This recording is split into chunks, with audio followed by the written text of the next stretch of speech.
മഹാരാജ ഇന്ന് റിലീസായ വിജയ് സേതുപതിയുടെ സിനിമയാണ്. പുള്ളിയുടെ 50ാമത്തെ സിനിമയാണ്. ഇന്ന് രാവിലെ ഞാൻ കണ്ട സിനിമ ഇതാണ്. ഞാൻ ഗിർ കാണാൻ പോയതാണ്. പക്ഷേ ഗിറിന് ലൈസൻസ് കിട്ടിയിട്ടില്ലായിരുന്നു. 11:15 കിട്ടിയപ്പോഴത്തേക്ക്. അപ്പോഴും എപ്പോൾ കിട്ടുമെന്നൊരു ഉറപ്പില്ലായിരുന്നു. അതുകൊണ്ട് തന്നെ ഇനിയിപ്പോൾ ഉച്ചയ്ക്ക് വല്ലതാണ് കിട്ടുന്നതെങ്കിൽ രാവിലത്തെ ഷോർട്ട് ടൈം വേസ്റ്റ് ചെയ്യേണ്ടെന്ന് കരുതി ഞാൻ രാവിലെ മഹാരാജയ്ക്ക് കയറിയതാണ്. ഓൾറെഡി പ്രിവ്യൂ ഷോയിൽ നിന്ന് നല്ല പോസിറ്റീവ് റെസ്പോൺസ് ഉണ്ട്. പക്ഷേ ഇപ്പോൾ അവസാനം വന്ന സ്റ്റാറിനും ഒക്കെ അങ്ങനെ ആയിരുന്നു. പക്ഷേ റിലീസ് ചെയ്തതിന് ശേഷം മിക്സഡ് റെസ്പോൺസ് ഒക്കെ വന്ന ഇതായിരുന്നു. അപ്പോൾ അതുകൊണ്ട് തന്നെ ഭയങ്കര ഒരു ഇതെനിക്കില്ലായിരുന്നു. ഇനി മേ ബി ഒരു നെഗറ്റീവ് അല്ലെങ്കിൽ മിക്സഡ് പടം ആയിരിക്കുമോ എന്നൊരു ചിന്ത ഉണ്ടായിരുന്നു.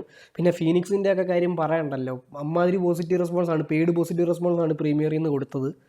മഹാരാജയ്ക്ക് കയറി. പക്ഷെ കഴിഞ്ഞപ്പോഴത്തേക്ക് ഒരു രക്ഷയില്ല. ഇതാണ് സിനിമ. അമ്മാതിരി ലെവൽ ഐറ്റമാണ്. വിജയ് സേതുപതി പഴയ ഒരു ലെവൽ. വിജയ് സേതുപതിയുടെ കരിയറിലെ തന്നെ ബെസ്റ്റ് സിനിമ എന്ന് വേണം പറയാം. വിക്രമേധ, മഹാരാജ, 96 ഇത് മൂന്നും ഒരേ ലെവലുള്ള പടമാണ്. അപ്പം തന്നെ ഊഹിക്കുമല്ലോ ഈ സിനിമയുടെ ഒരു റേഞ്ച്. ഇതൊക്കെ ഈ സിനിമയൊക്കെയാണ് 100 കോടിയും 200 കോടിയൊക്കെ അടിക്കേണ്ടത്. തമിഴ് ഓഡിയൻസിൻ്റെ പ്രശ്നം അതാണ്. അർഹിക്കാത്ത പടങ്ങൾക്ക് ഭയങ്കര കളക്ഷനും നല്ല സിനിമകൾക്ക് വളരെ കുറവ് കളക്ഷനൊക്കെ ആയിരിക്കും. ഇപ്പം ചിത്ത, മാവീരൻ തുടങ്ങിയ സിനിമകൾക്കൊക്കെ വളരെ കുറവാണ്. അതേ ശിവകാർത്തികേയൻ്റെ തന്നെ മോശം സിനിമകൾക്ക് 100 കോടി അതിന് വേണ്ട കളക്ഷനൊക്കെ. പക്ക നോൺ ലീനിയർ നറേഷനാണ് തുടക്കം തൊട്ട് അവസാനം വരെ.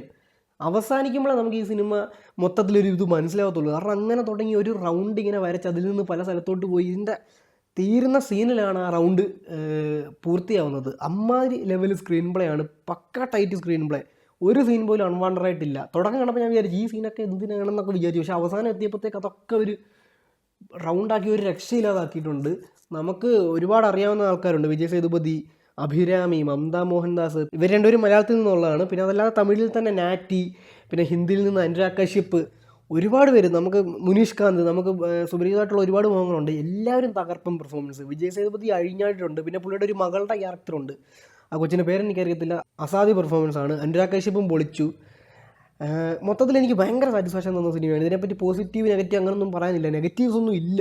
ആകെ ഒരു നെഗറ്റീവ് ഈ സിനിമ കഴിഞ്ഞിട്ട്, അത് ഈ സിനിമയുടെ അല്ല, ഈ സിനിമ കഴിഞ്ഞ് ഞാൻ DNA കയറി കണ്ടു.